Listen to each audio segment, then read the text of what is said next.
When our nation's veterans came home from serving their country, the American Legion helped them with the GI Bill to get a head start.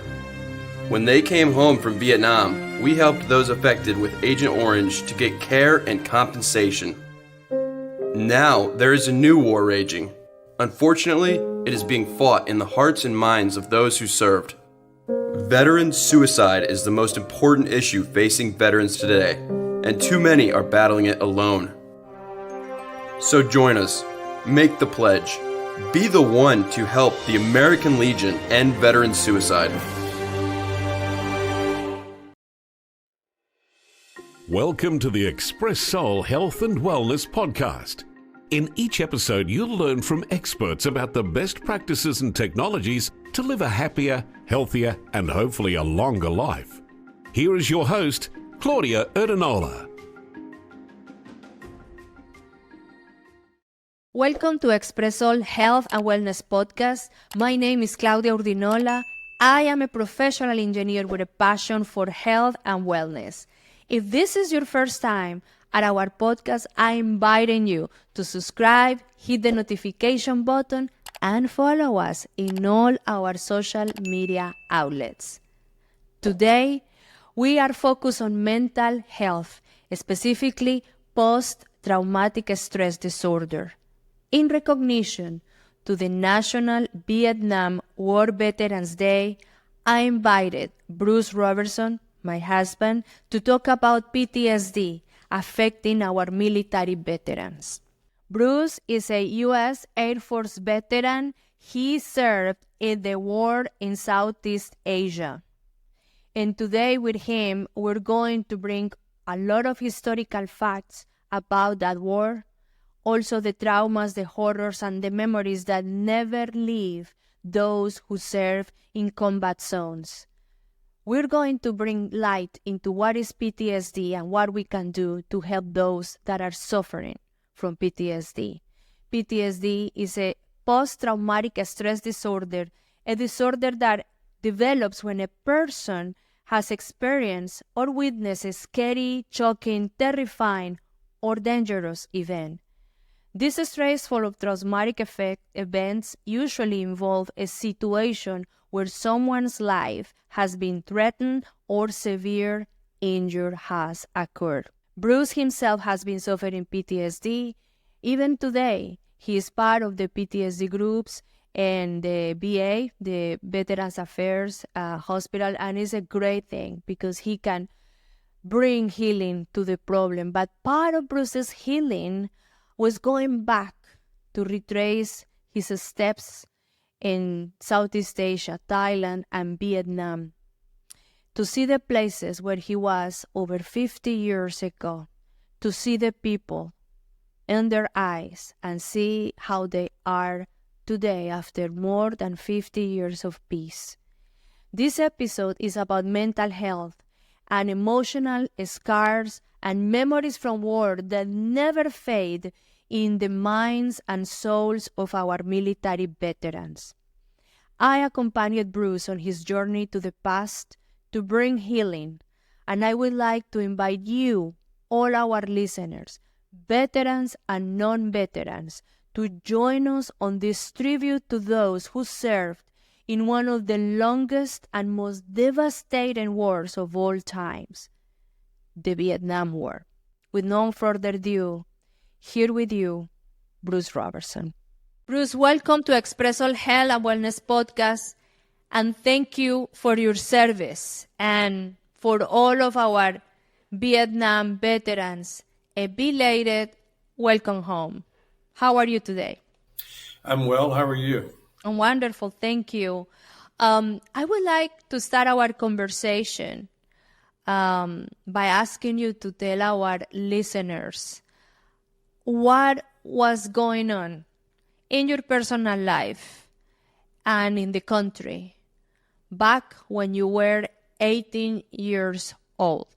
Well, I was just finishing high school, and as you can imagine, kids that are finishing high school are looking at what they're going to do with the rest of their lives, going to college. I'm going to, pick out a career or something like that. At that time, the Vietnam War was raging, and they had initiated a draft. A draft means that you're given a draft card and a number. And at 18, my number was coming up because I was primed to be recruited in the military service through a draft to go and participate in this war in Southeast Asia. So it was a very tumultuous time. In 1963, President Kennedy was assassinated. In 1968, Martin Luther King was assassinated. And in 1968 as well, Robert F. Kennedy, the Attorney General who was running for president, was also assassinated. So it was very much a time of upheaval in our country. I mean, we think about everything that goes on today, and we think it's terrible. But, as I've reminded you, I've seen worse. And that was a very, very, again, I use the word tumultuous time back in 1966. So, as I can imagine, I mean, you were living the life of a normal 18-year-old. I know that your dad also was a war veteran, correct? Yes, my dad served in World War II, and he served in North Africa, Burma, in different sectors. And during World War II, those veterans went away to war, unlike we were required to serve 1 year in a combat zone in the Southeast Asia theater. They went away until the war was over. So he served 10 years with the U.S. Army. And so I grew up listening to his war stories, and he was very much a patriot. So I think a lot of that was passed on to me and, my brothers as well. So you were enlisted. So where do you go from there? My first duty station after I completed my basic training and technical training was headquarters NORAD in Cheyenne Mountain in Colorado. And NORAD is a North American Air Defense Command, and it's really a underground secret base that listens for objects entering our airspace. It's kind of one of the really early warning systems in case our country was under attack. And you were there when you received the orders to go to Southeast Asia? Oh, yeah. It was great duty in a great part of the country with the Rocky Mountains right there. And one day I received orders. My sergeant came to me and says, "Roberson, you just got orders." And I said, "Where to?" And he said, "Southeast Asia." And I said, "Oh, my God." So my world changed drastically after about a year of service in the Air Force. So when you got to Southeast Asia, where you were stationed? I got assigned to a remote secret base in northeast Thailand. It's called Nakhon Phanom, commonly referred to as NKP, and it's right on the Mekong River, just a stone's throw across the river to Laos. And there was also conflict going on in Laos. So this base, actually, we had 5 bases in Thailand at that time, and Thailand was one of the staging areas for a lot of the war activities in Laos, on the Ho Chi Minh Trail, and in Vietnam as well. In fact, 80% of all the U.S. Air Force strikes in North Vietnam originated from Thailand, and a lot from my base. And I didn't know that. Wow. So I just trying to imagine you at 18 years old with a bunch of other young men in Southeast Asia holding arms and getting trained for this war. Do they explain you exactly what were your duties? Yeah, we knew what our duties were based on what we'd been trained to do in basic training. And mine was in the security forces. And I was assigned to the 56th Special Operations Wing in Nakhon Phanom, Thailand. And once I got there, I met with my squadron and quickly learned that our duties were to secure the base, and also in the event there were activities outside of the base, such as airplanes that went down due to battle damage, we were to jump on a helicopter and go out and secure that assets. Because at that time, it was called the Nixon Secret War in Southeast Asia. We weren't supposed to be in Laos. Neither were the communists, the North Vietnamese or the Viet Cong. That was through a mutual agreement between the U.S. and Vietnam, but both countries violated that significantly. So I had a few trips, a few missions across border into Laos and other areas, and some, quite frankly, I didn't even know where I was. I knew what the mission was, but I could have been in North Vietnam, I could have been in Cambodia or Laos. It was You were not told where you were going. Sometimes. So we would jump in a Jolly Green with an interpreter and some more security forces guys, and the helicopter would fly toward North Vietnam and would land.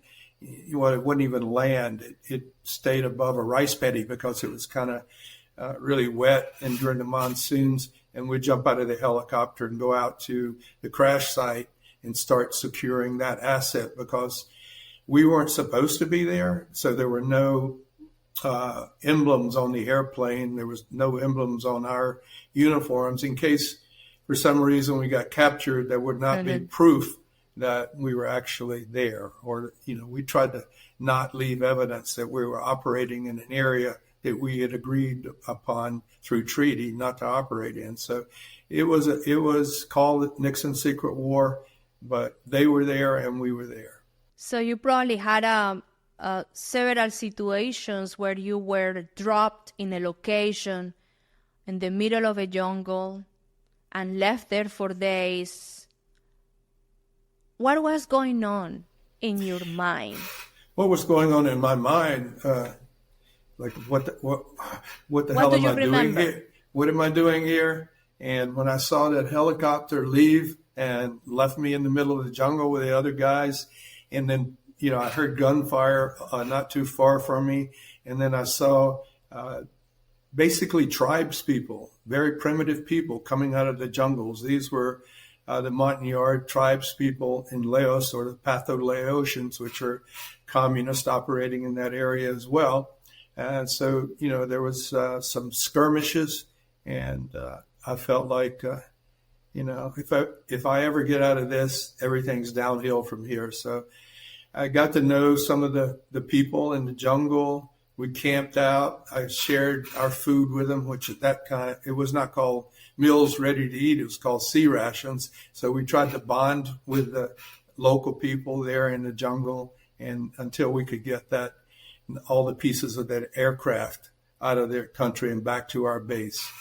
Out of all of those, I would say, very tense and dramatic days that you lived there during the war, because you were serving in the combat zones, do you have like a memory that you say, out of everything, out of all of them, this is one that it will always be with me more than anything else, traumatized me to my core, that I always relive over and over in my dreams, in my memories, in my nightmares? What would be that memory? When you go to an area like that in a combat zone, you kind of look at things on a day-to-day basis. You have a calendar, at least I did.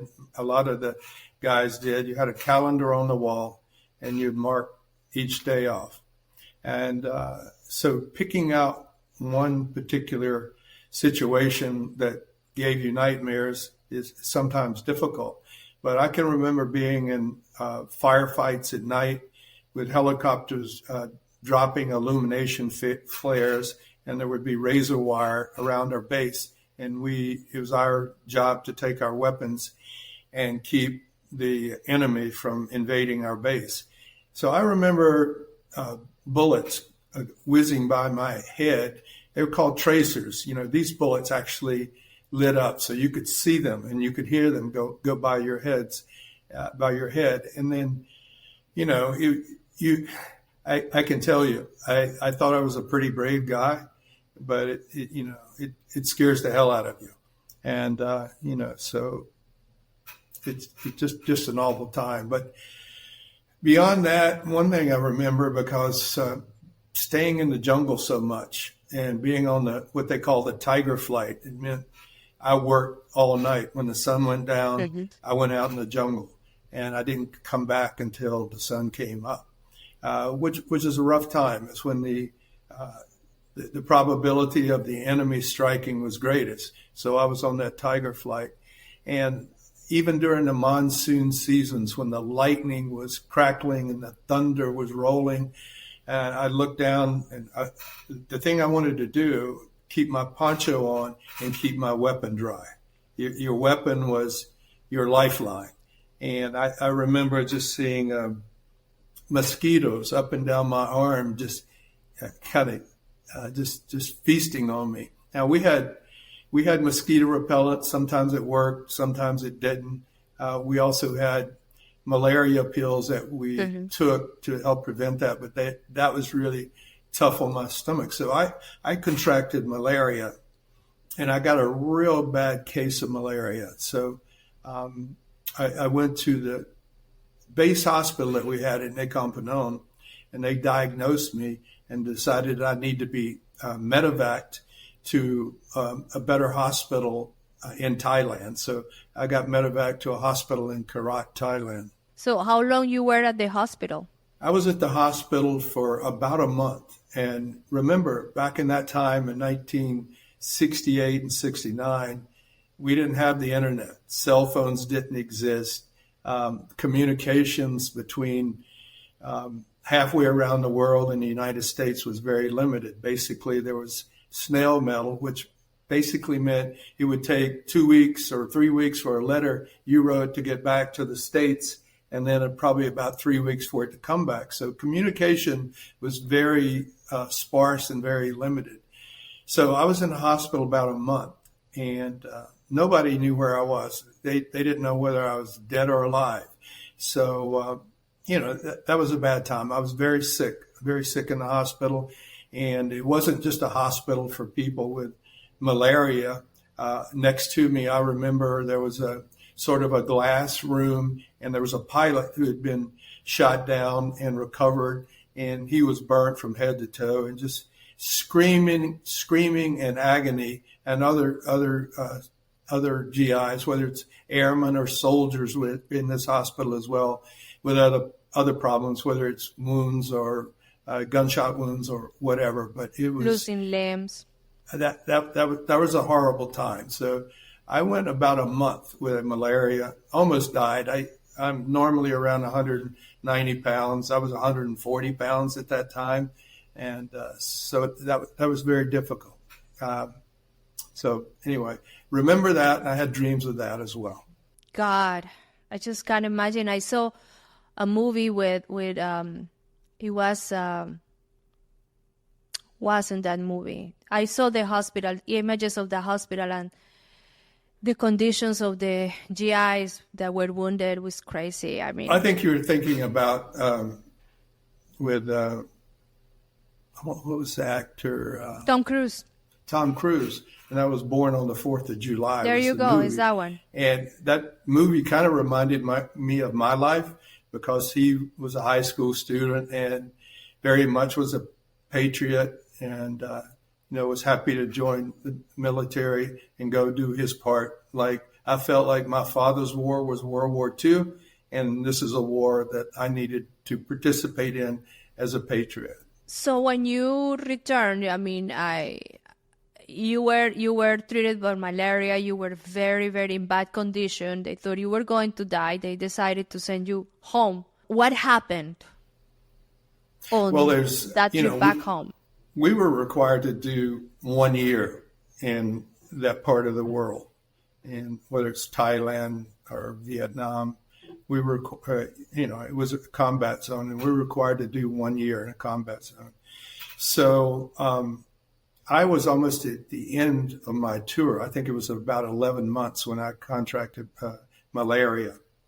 And so after the hospital, I didn't have a uniform at that time. A month later, I didn't know where my uniform was, because when they shipped me out from my base to Karat, I don't think I had a uniform at that time. So when I was discharged, they told me to go in this closet where they just had remnants of different uniforms, Army, Marines, Air Force, put a uniform together and go back to your base. So I did that and got back to my base, and we had this crazy first sergeant who's kind of in charge of the troops around the living areas. And he said, Roberson, there's some senator from the States raising hell. They haven't heard from you. Get your gear and get out of here. Get on the next hop. So I caught a C-130, and then I flew to Bangkok, and I waited for over 24 hours for availability for a hop, is what they call it, a hop back to the States. So there was this one cargo plane, and I finally got on, and I remember getting on in the cargo bay and sitting in the web seating, and this is something that is in my mind and will always stick in my mind. It was me and 48 coffins draped with this flag going back to the United States. I came over with 300 young men my age, and I was going back with 48 who didn't make it. So there's a saying that all gave some, but some gave all, and these guys gave it all. So although I was sick and I'd been through a lot of trauma, nothing like these guys. So anyway, that will always stick in my mind. Coming back for the first few months, anytime it rained or thundered, I was back in Southeast Asia. I was back during the monsoons. I was in the jungle with my gun. And I'd wake up in sweats and then realize that I was home. And then there was such a feeling of relief at that point. That, hey, everything's cool. You're safe. How was the reception of the people in general when you return home from war? It's nothing like it is today for the troops that were in Iraq or Afghanistan. When we came back from Southeast Asia, that was a very unpopular war. A lot of people thought we shouldn't be there. I won't take a position on that right now. But in fact, some people were leaving the country, going to Canada, so they couldn't get drafted into that war. So it was such a upheaval with the population and the war being unpopular. Certain things happened over there, like the My Lai incident, which I'll talk about later on. But when we came back, they would actually, spit on veterans in uniform or just, call them names, baby killers, rapists and things of that nature. So that it didn't feel good. You didn't get thank you for your service. You didn't get welcome home. You basically, in as much as possible, wanted to de-identify with being in the military. So your uniform was a target for the people in this country who did support the war, and it was a very unpopular war. So it wasn't a welcome home. So that was a bad time for all the veterans who were served in Southeast Asia and Vietnam, Thailand, places like that, or anywhere else in the world, Okinawa, the Philippines, whatever. We weren't looked at as heroes. We were not considered heroes. We were kind of, looked down upon, quite frankly. 57 years ago, and you have these memories and so fresh in your mind. I want to give my audience a little perspective, because being a wife of a veteran, I can attest that there are many times where you have these terrible nightmares and you wake up sweating and terrified and like it was yesterday. And it's difficult for anyone to relate to that. And that's why it's so important that we have this discussion today. Because PTSD is a common denominator in our military veterans. From Vietnam and from even more contemporary wars, it's a silent war. It's a silent battle that many are dealing with right now. And we need to talk about this and bring perspective, awareness, and action to help those. In the military, in the military, they want you to be tough, take That's the pain, right. whatever, and showing that you want to talk to somebody, whether it's a chaplain or a counselor, or whatever. If you're in the military, it's always been viewed as weakness. Now, during World War II, when my father was in the war, they called it shell shock. PTSD was called shell shock, when somebody was in battle and, quite frankly, they just got out of themselves and couldn't take it anymore. They were a mess. So there was a lot of people who suffered shell shock, during war or after war. Today they call it PTSD, but it's basically the same thing. I want to read something, Bruce, that I found an extremely profound phrase. It says, PTSD is not a sign of weakness. It is a sign of absolute strength.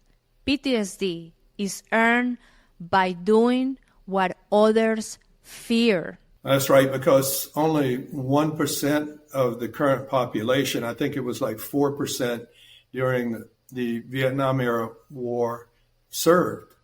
And I don't think most people can even imagine the sights, the sounds, the smells, the horrors that, whether you're in Iraq, Afghanistan, Korea, or Vietnam, really experience. And again, as the military teaches you to be tough, to suck it up, sometimes you don't want to talk about this. And every veteran listening to this podcast has a story. And it's great if you listen to their story. Not that they're going to volunteer it for you, but ask them about themselves. They still want to be relevant. And the ones that aren't talking are the ones that you need to try to encourage to talk about it.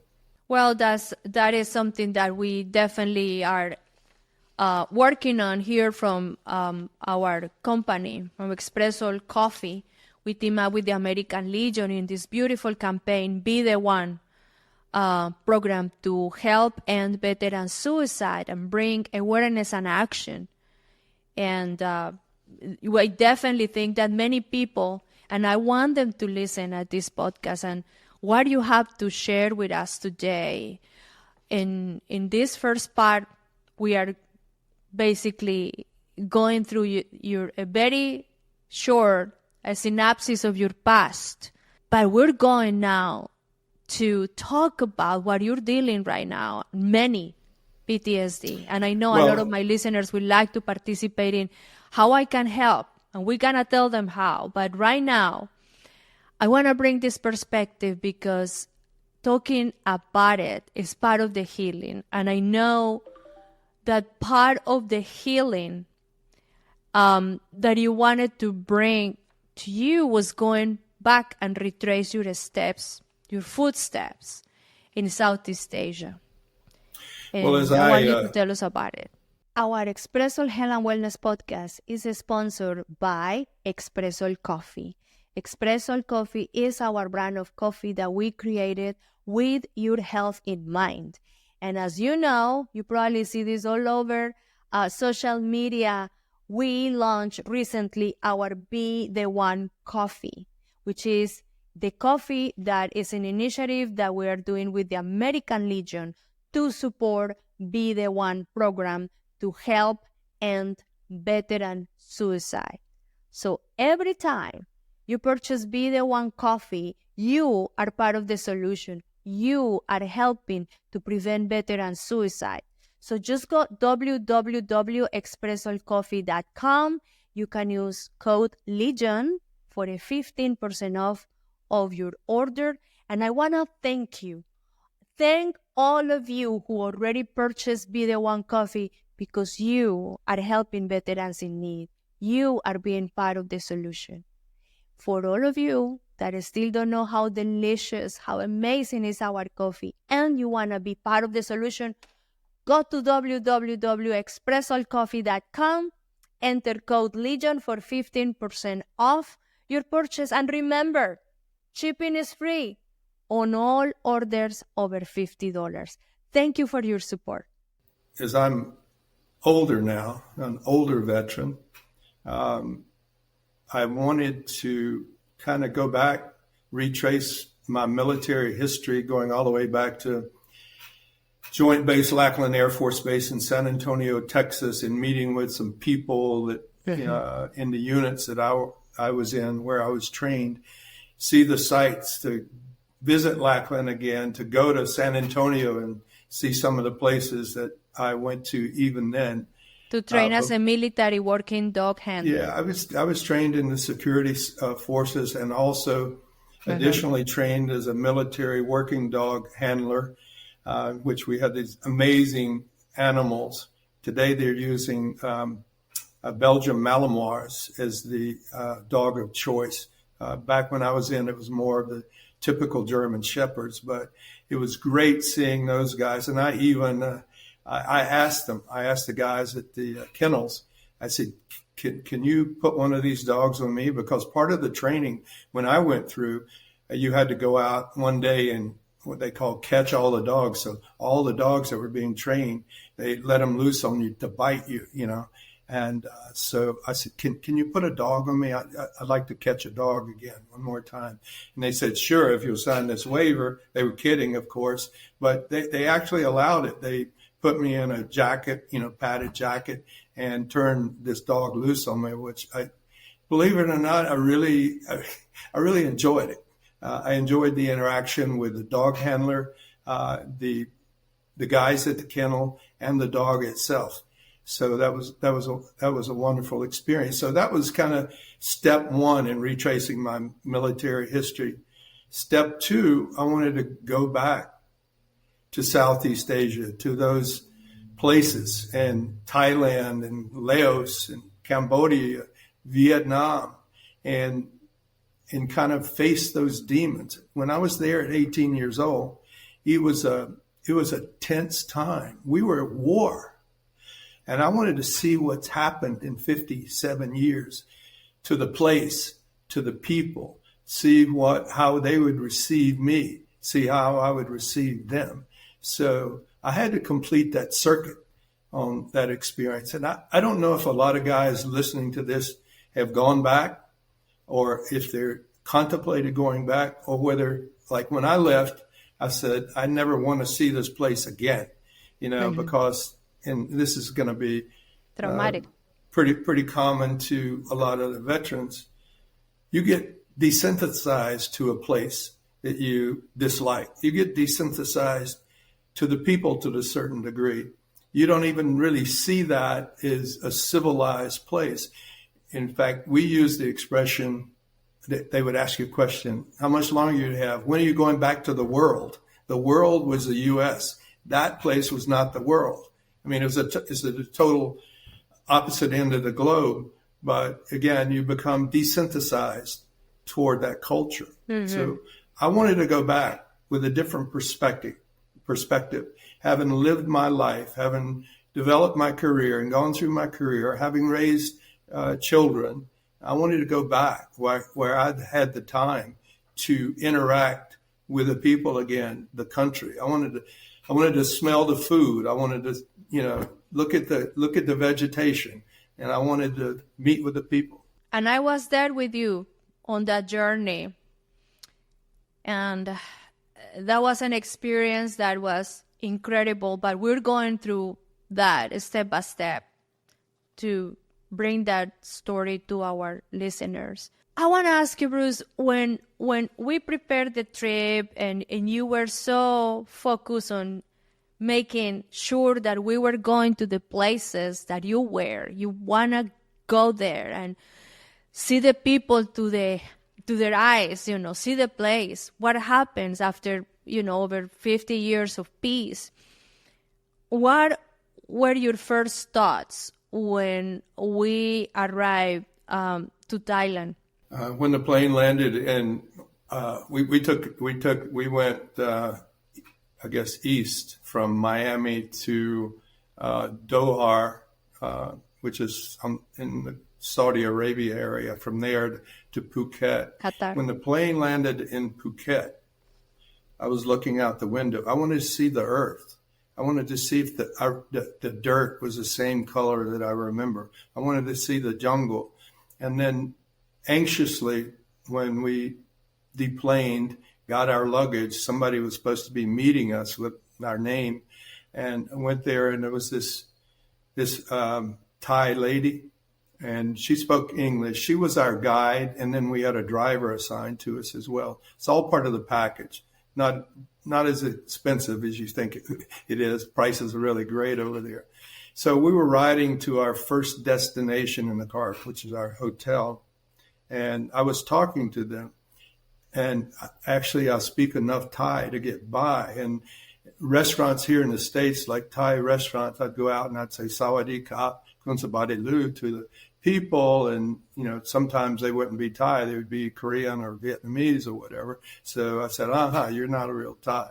And so I started talking to them in Thai, and they were surprised that I spoke any Thai at all. And I explained to them that I had served duty in Thailand during the Vietnam War, and the driver is this guy, and he was younger than me. I'd say 60, 61, and he remembered airmen and soldiers during that time. And when I was talking to him, he held his arm up and says, "Look, the hairs are standing up on my arm." So anyway, that was the first connection back with the people in Thailand, Southeast Asia. So that was great. And it was good because the more I talked, the more Thai came back to me, and they were even more surprised as well. You haven't been here in 57 years and you still remember that. So it was very surprising for me too, because you speak you speak a little bit of Thai and say hello to the people in Thai, whatever. But when I saw you having a fluent conversation there, I was blown away that you remember that much, and more days were passed by, more words and expressions, and you were recognizing places. We went to Chiang Mai and remember the smells and the common expressions there. It was very interesting. But then from Chiang Mai, we flew to Ho Chi Minh City, which, just to give a little idea here, our listeners, you were very antsy to get to Vietnam because, tell us why. Well, first of all, tell us what happened. First of all, when I talk about the smells, I lost my sense of smell after the war over there, because I was in an area and in a job being outside of the base in the jungles, that I was exposed to the defoliant Agent Orange, which I'm sure a lot of you guys and girls that were similar duty in that area are dealing with as well. In fact, I'm receiving treatment from the VA for that, as well as PTSD. I'm still in PTSD encounter groups, and it's all done virtually. And it's not only, I think there's one or two guys that were in Vietnam. There are several people, or more people in Afghanistan and Iraq. But, that's, and again, we served in different war eras, but I feel like we're all brothers and sisters, and it's just the problems are the same. The mental bonding. memories, everything. So, and again, people are very close-lipped, and to get them to open up takes a little while. But this is healthy. It's healthy to open up. But to go back to your original question about going to Vietnam. Ho Chi Minh City, and I'm sorry, I won't use Ho Chi Minh City. I'll use Saigon, because that's what I'm accustomed Original to. name.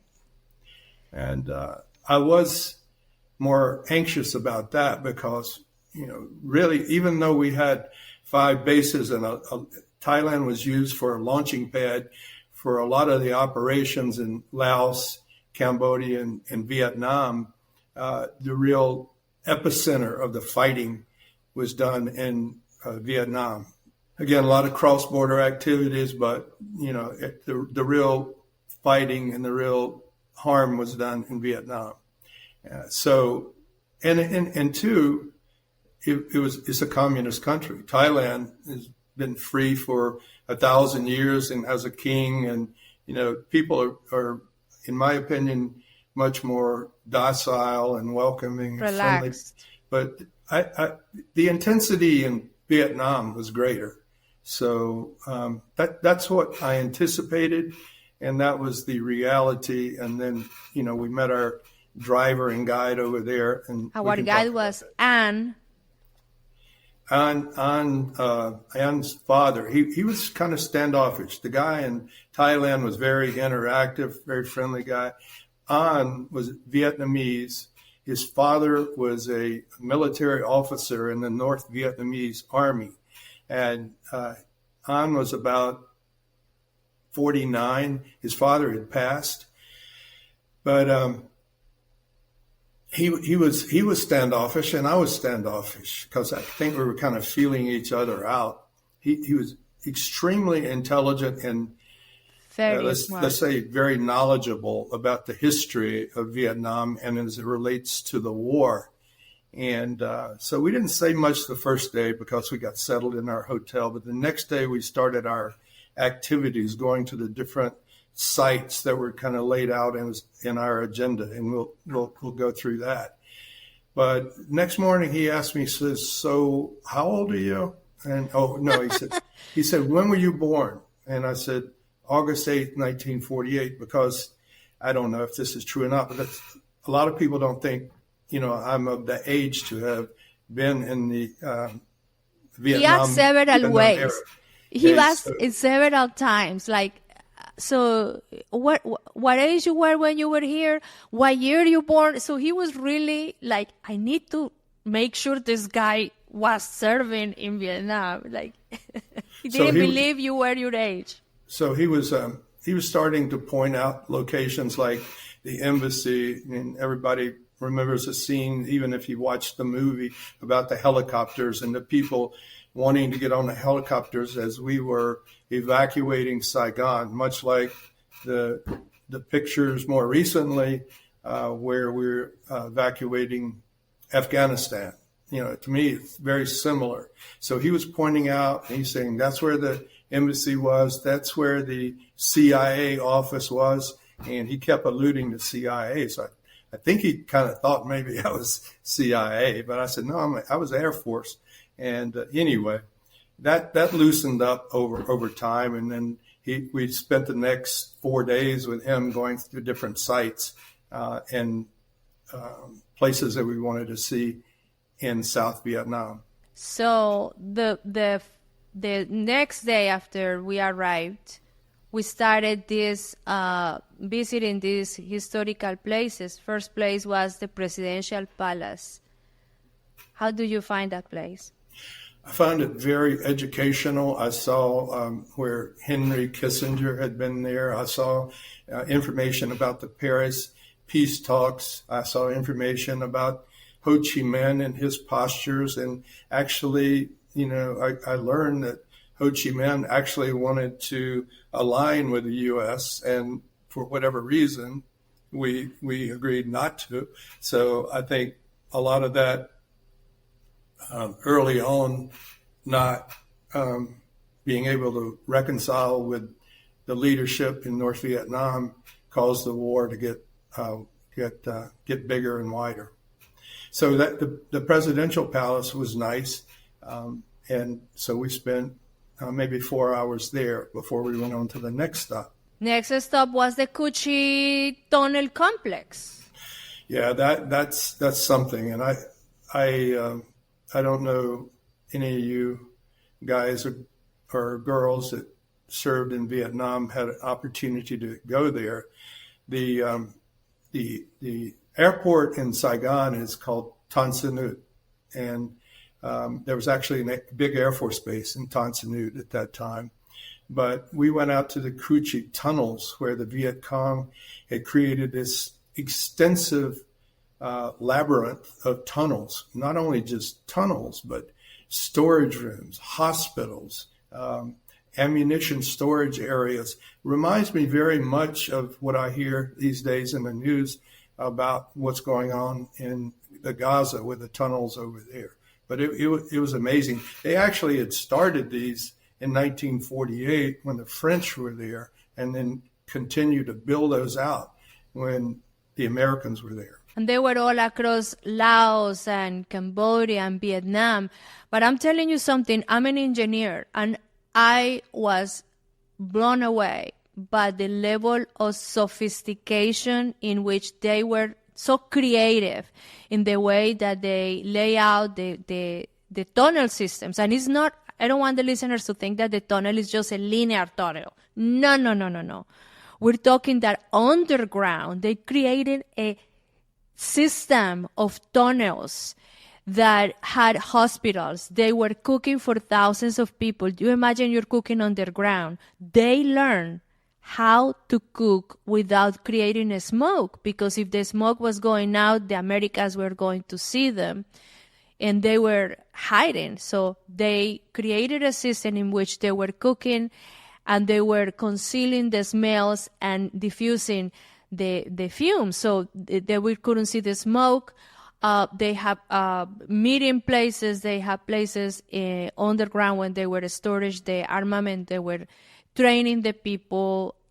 I mean, they were living underground, and then it was very, very, very interesting to see how they did that. The hand tools was not. Yeah, it was basically a hoe with a handle about a foot long, and then they would have baskets. They would dig the dirt and take it out, and to use such crude tools to build such a sophisticated tunnel system was unbelievable.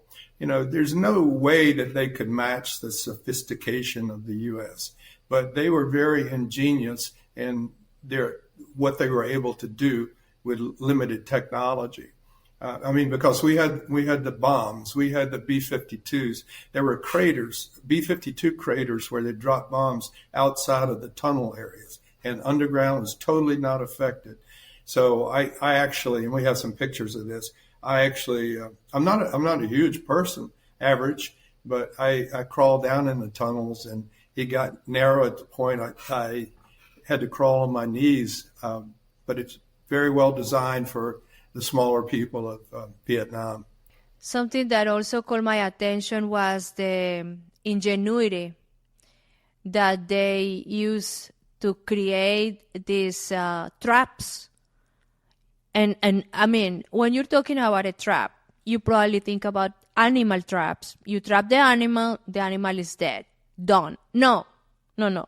You have no idea what the people did, not only to trap the Americans, but create pain, agony, infections. I think as much as creating traps that would disable a soldier, it had a psychological effect too. Mm-hmm.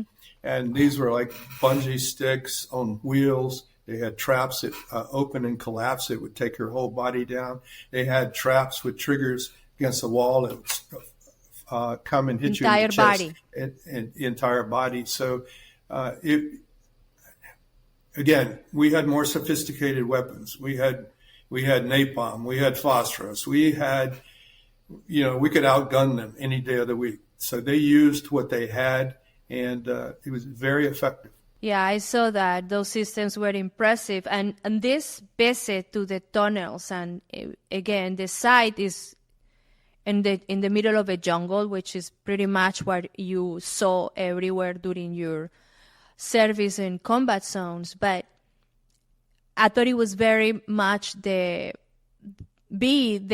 experience that shocked you the most, because you were going to see what you saw back when you were 18 years old in the jungles and encountered. They have dummies basically with the same aspect and the same clothing that the Viet Cong and the villagers, the communists, were wearing. Well, I think this was true throughout Southeast Asia, whether you were in, southern Vietnam or northern Vietnam or Laos, where the Viet Cong were everywhere, and they wore basic black, it looked like pajamas, and the hats that the Asians wear, and sandals, where we wore jungle boots, we had flak jackets or whatever, and all kinds of stuff. And, you know, if you serve there, you remember the tropical jungles of that part of the world where it's just sweat and mosquitoes, but they function very well in that environment. So yeah, they're familiar with the elements. Totally familiar with the elements. Even though we could outgun them, they would hide and attack, and they would live to fight another day. So they could never beat us in a straight up war, but it was they wore us down over time, especially with the population in this country turning against the war more severely. So, and quite frankly, I'll say this, the war could have probably been over in a month if they'd unleashed the power of the United States military. But, you know, there were other things going on, like the Russians and the Chinese were supplying armaments. And one of the things that my base was responsible for, and it really became a big target because of that, we would drop listening devices over in Laos on the Ho Chi Minh Trail. And we had Russian vehicles and Chinese vehicles. So we could tell what the movements, how many vehicles, what the armament was going down the Ho Chi Minh Trail. And one of our pilots was shot down and captured and was in the POW camp in North Vietnam. And they interrogated him, and they found about our base, and we became more of a target because we were so key in helping identify what was going down the Ho Chi Minh Trail. And then we launched attacks against the Chinese and Russians were supporting with armaments to the enemy, to the Viet Cong. It was a proxy war for the Chinese and the Russians at that time. Like, you know, we have proxy wars going on now in this country. So I think it was some fear that, you know, if we really took out North Vietnam, then that would get the Chinese and the Russians more involved, and it could have expanded. So we went for 10 years, 58,000 guys were killed. Hundreds of thousands were wounded. And, you know, we'll talk a little bit more about whether or not what the value of that was and was it worth it. We'll talk about it, but now let's go back to the tunnels, because part of the visit to the tunnels is having a explanation of what the tunnels were and exactly what they function, what they were doing there. Like, it really, really cleared the picture of what the system of the tunnels were, what was the function of those tunnels. And when we get to that explanation, you have an encounter with the person explaining exactly how those tunnels were built and what was the function. Who that person was, Bruce? Yeah, we went to the Coochie tunnels with our guide, and he took us down underground, and it was like the entrance to the tunnels, and there was some seats, and they had a schematic of the tunnels up there, and it was a Viet Cong, former Viet Cong soldier there. We have pictures here. And we have pictures. We'll show you all that. And this guy had lost his arm in one of our battles, and he couldn't speak English. So we used our guide, our interpreter, and he told this guy that, you know, I was a U.S. Air Force veteran from that era, and I came back to, you know, see how things work. And, you know, so instantly there was kind of a respect.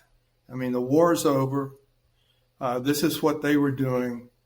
And although we were enemies at one time, there was kind of a bonding and a mutual respect.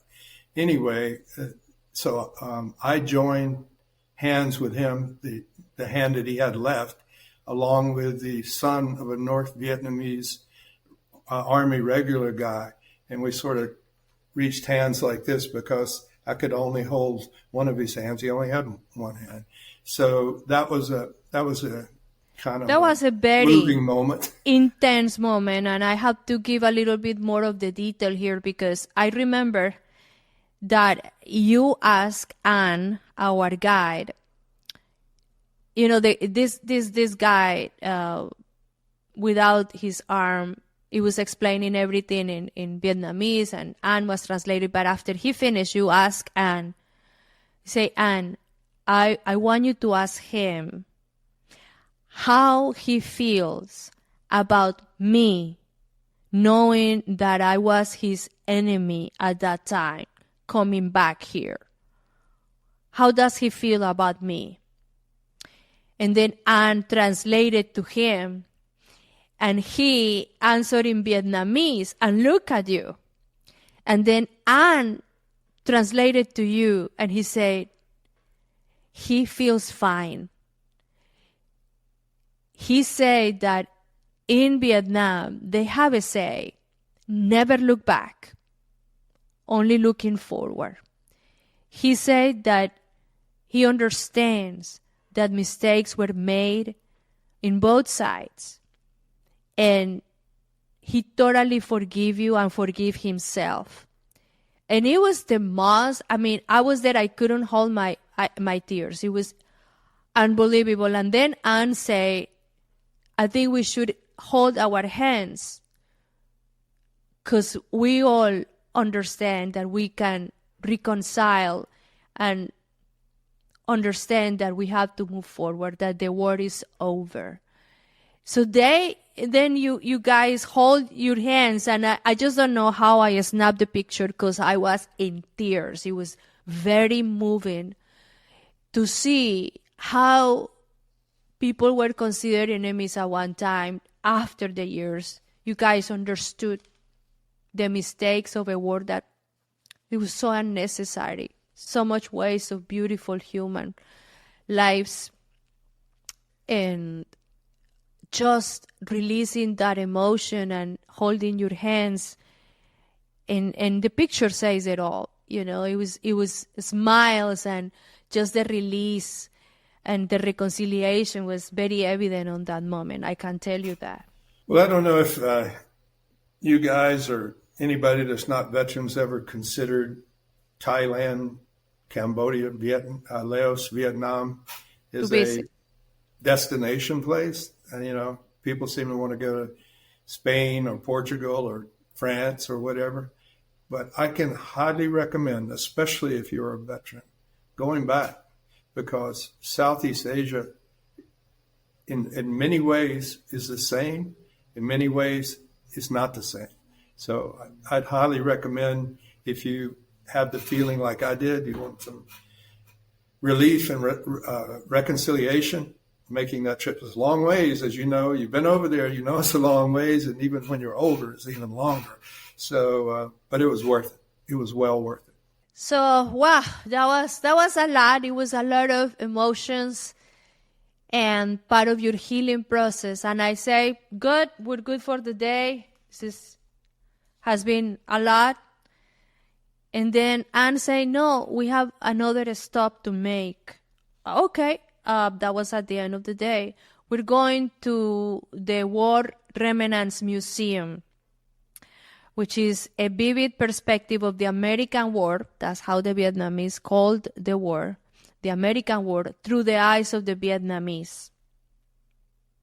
And that probably was the most emotionally intense experience of the entire trip. Yes, this is a 3-story, call it a museum, in pictorial and artifacts and big pictures of what went on.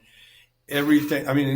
Extremely graphic. I have to tell you, it's extremely graphic. We took some pictures, but some were too graphic, in my opinion, to show on this podcast. But everything from the My Lai massacre to our troops in foxholes with bandages around their eyes to just. And I guess this was one of the things that was most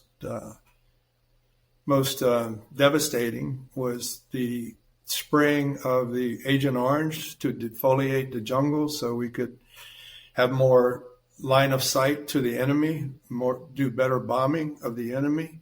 The Agent Orange is extremely caustic, and a lot of veterans like myself and like you guys, have been affected. Some have died due to Agent Orange exposure, but the people that lived there were drenched in this stuff. They had pictures of malformed births, conjoined twins, eyeballs out here on both sides of the head. All it was kind just of things. amazing. And it took, I think, something like, what was it, Claudia, 25 years for the land to recover. It was what they told us was that, and you will see that on the pictures, the devastation by the chemical exposure. This chemical, the Agent Orange, is so toxic that it's a defoliant, but it will kill any living thing around. And then kill the dirt, poison the dirt. So the people not only suffered for the toxicity for years, they couldn't grow food. I mean, the famine. Imagine the dirt was totally polluted and poisoned. It took time to help regenerate the dirt. And now they start growing their food again about 20 years ago. It's just amazing what is happening in the last 20 years. And we can go in depth on this, but to see the devastation, and again, those pictures on that museum are so shocking to see how we humans, have this tremendous potential to destroy ourselves, create so much harm. It was very, very, very disturbing. In many ways, it seems such a waste of blood and treasure that we had. I mean, to move, the number of troops that cycle through that area of the world cost gazillions of dollars. And then what was the result? I mean, we lost 58,000 wonderful people. I've worked for the best corporations in the world. General Electric, IBM, McKesson Corporation. But the best people that I've ever known were the people that I served with in the military services. The best people I've ever known. So going back to the Coochie tunnels, I just remembered that the guide told me that only 15% of the armament that we dropped in that area has ever been recovered. There's still situations where somebody's in a field and something blows up. So I mean, the remnants go on 50 some years later. But there is not animosity with the people. We lost 58,000. They lost 3 million. 3 million. 3 million, and with about 2 million injured. So it was tragic on both sides. And, I won't debate whether it was right or wrong, but the net of it, when you see it, it's like, what a waste. What a waste. And I think we should be more diligent and more mindful before we commit our troops, our well-trained, good people, to a war, unless it's a purpose that's clear. To me, it's too important. People's lives are too important. And to see these people today, and through the journey, through the trip, over and over, we're seeing different examples of the beauty, the love, and the humbleness of the people. It's very refreshing, and it's extremely uplifting. And I just think that when we went to the Delta River, the Mekong Delta, I wanted to see the countryside, and you wanted to show me that, because again, that was part of you wanted to see how they recover after the devastation, after the Agent Orange. And not only that, we don't even mention the napalm. That is that chemical jelly thing that it was dropped to burn people. I mean, we had napalm at our base that, we flew missions with A-1E Sandys over in the Ho Chi Minh Trail. So we dropped just hundreds of millions of tons of napalm and also phosphorus. So there were pictures of people just burned severely through phosphorus and napalm. So it was horrible. It was horrible. You know, we were there in the midst of war, and it's crazy. But reflecting back on it, it shouldn't have happened. It shouldn't have happened. But anyway, we went from there to where? Claudia, one thing I have to say is that day was so intense and emotionally charged and traumatic for you to see that again, that you got so sick, you get fever, you were sweating. I have to go to get medicine for you. And I knew it was nothing that you ate, no that you're getting flu. No, I knew it was 100% emotional. I mean, next day you were feeling fine, but it was just the release of that emotional, heaviness, and seeing that again, that caused that reaction on your body. But the next day we went to the Mekong Delta River, as you want to show me and see with your own eyes what happened after the war, how they recovered the land, and it was very beautiful. I would say it was a joy to see the people, especially, and I think you probably agree with me. Yeah, we have some pictures of Saigon, a very, very, very busy city now. 14 million people, 8 million, I won't say motorcycles, they're motorbikes, and you pull up to a traffic light in a queue of about 100 motorcycles are there, and your driver wants to turn right through them. There's no traffic control. It seems like they all know what to do. Police. It seems like controlled chaos to me, but there's it's no an police. agreement. They are in agreement on what to do. But anyway, Saigon. But then we went to the Delta River. I want to go to the people, because that was very beautiful to see the countryside. And again, these people on that part of the country were the ones directly affected by the war. Yeah, and but that's all healed now, and it is beautiful. People are doing fine. It's beautiful. So from that part of the trip, you say that you wanted to go to Da Nang. Yeah, and Da Nang is a city on the coast. And why you want to go there? Well, I'd never been there, and a lot, I spent most of my time in Thailand and Laos, and some in North Vietnam, and some places I don't even know where it was. But I had never been to Da Nang, and I wanted to go there because I'd always heard about the, what went on over there in terms of, I think it was the 3rd Marine Division over there, and the battles at Hamburger Hill is only like 3 hours away from there. My Lai is like 2 hours away from there.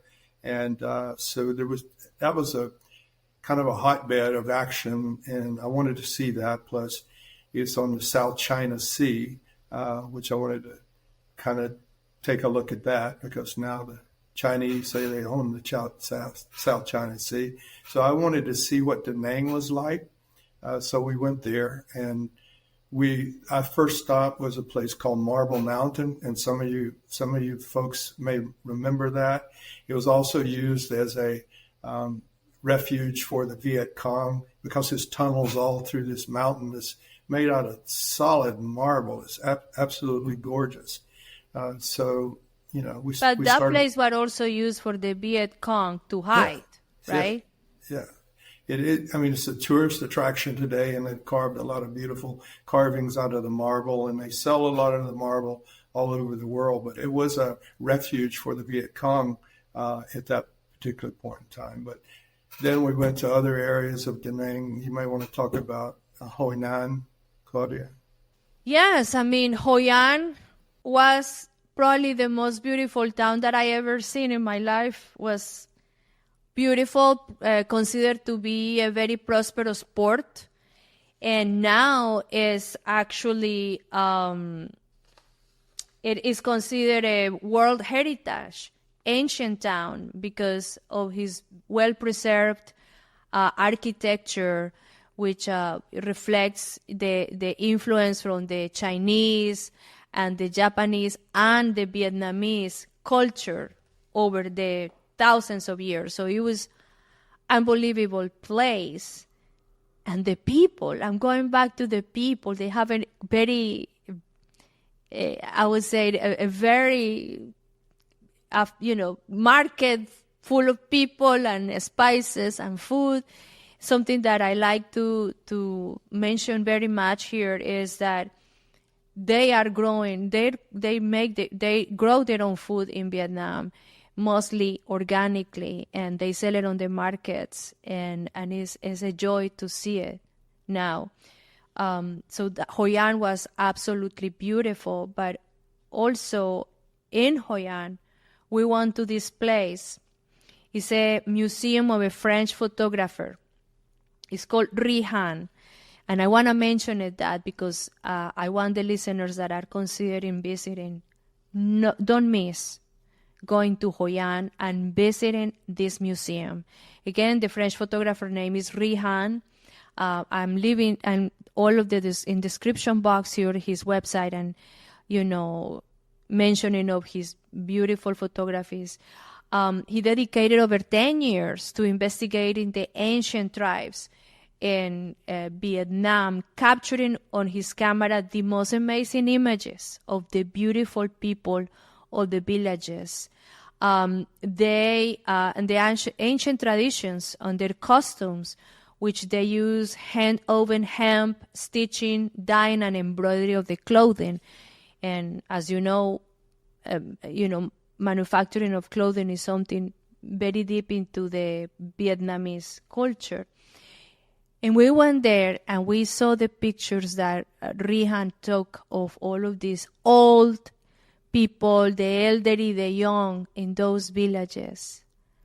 And there's a reason why he's called the photographer who captures the souls. Is a reason for that, because when you see those pictures, you see the beauty and the honesty and the authenticity of the people. Same people that were suffering from the horrors of the war. See them today, happy, thriving, smiling, positive, healthy. It was very nice to see that. So to kind of recap, Claudia's podcast is all about health and wellness, ways that we can physically and mentally, she says it's meant for the body, mind, and soul, and helping us stay healthy, mentally healthy, and physically healthy. So this podcast today is a tribute to those who served in Southeast Asia and all of the countries. I think it was about 8.75 million vets during the Vietnam War served, and 40% of those served in Vietnam and the surrounding countries, including Thailand, Laos, and Cambodia. And today, 6.3 million Vietnam veterans are still alive. So we have a good population out there.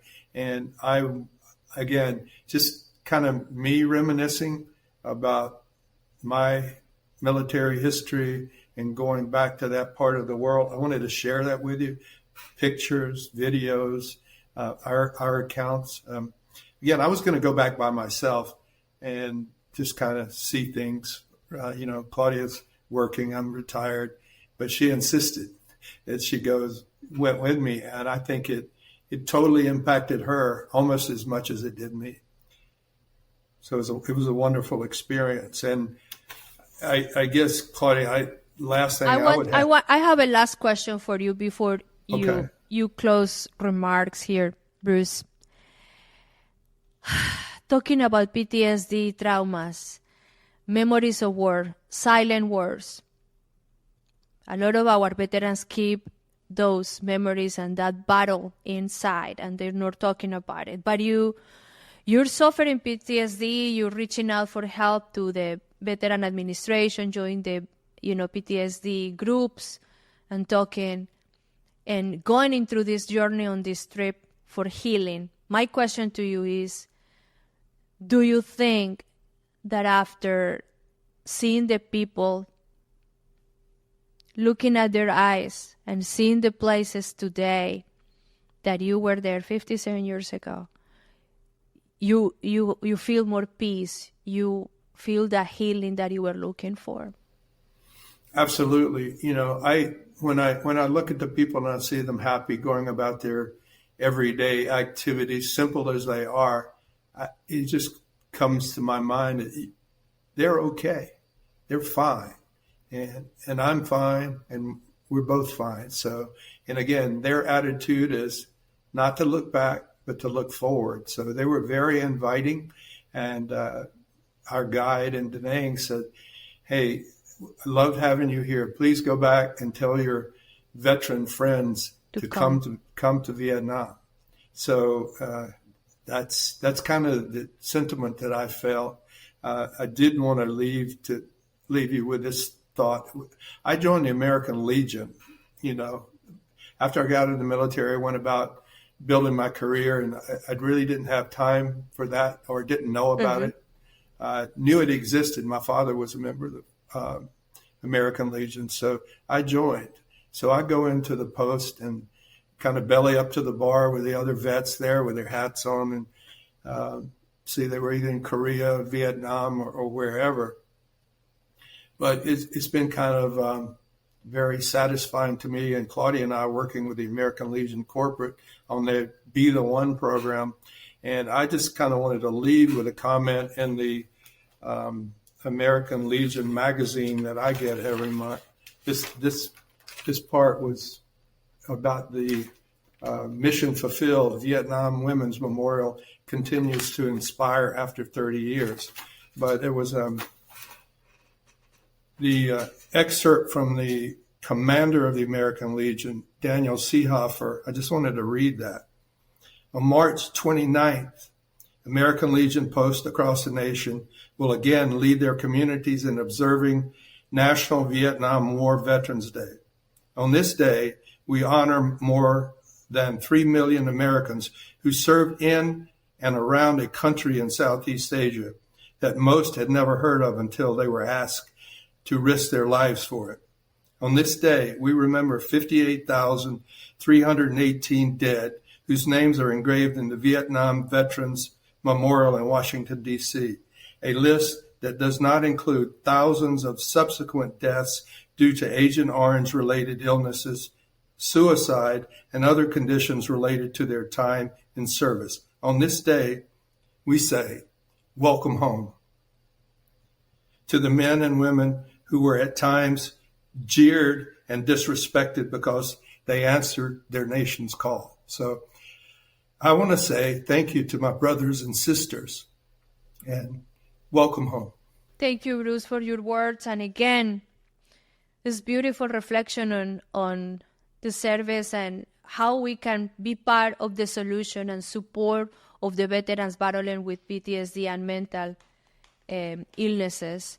I just want to tell my audience here, if you don't know how to be part of the solution, something you can do is participate of the Be the One program. Be the One is the initiative by the American Legion to help end veteran suicide. And something very simple that you can do, because most of you guys drink coffee. You love your coffee in the morning. Well, get our Be the One coffee in our Expressol Coffee website, www.expressolcoffee.com, because a portion of each sale goes to the American Legion, Be the One, to help end veteran suicide. Purchase this coffee and help the veterans in need. Let me bring I think that was all I was going to say, but I do want to bring one statistic to mind. Go ahead. 58,000 died in Vietnam, 30-some thousand in Korea, and like 8,000 in Afghanistan and Iraq. That's around 101,000 deaths in the last 3 wars going back 60 years. Since 2001, 125,000 veterans have committed suicide. More deaths due to suicide PTSD related, Agent Orange related, burn pit related, than the last 3 wars we involved in. That is horrible. This is something that we can do something about. This is fixable. 23 of us, 23 veterans, whether it pick your war, but they're committing suicide every day. And they have a story. Listen to their story. They want to be relevant. And I tell you, veterans who are suffering that quiet war, your mission is not over yet. So reach out. Talk to somebody from the American Legion. Be the one to help somebody suffering. Be the one. So Be the one. All I have to say. Thank you very much. And thank you, our listeners. Again, follow us in all our social media outlets and leave us your comments below. We love to hear from you.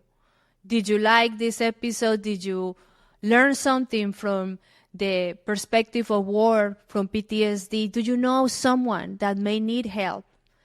Are you one of those veterans suffering this silent war inside of you? Do you? I'm telling you, we care about you. We are here to help. And thank you for being with us. Until next time, remember, health is wealth for the body, mind, and soul. Thank you.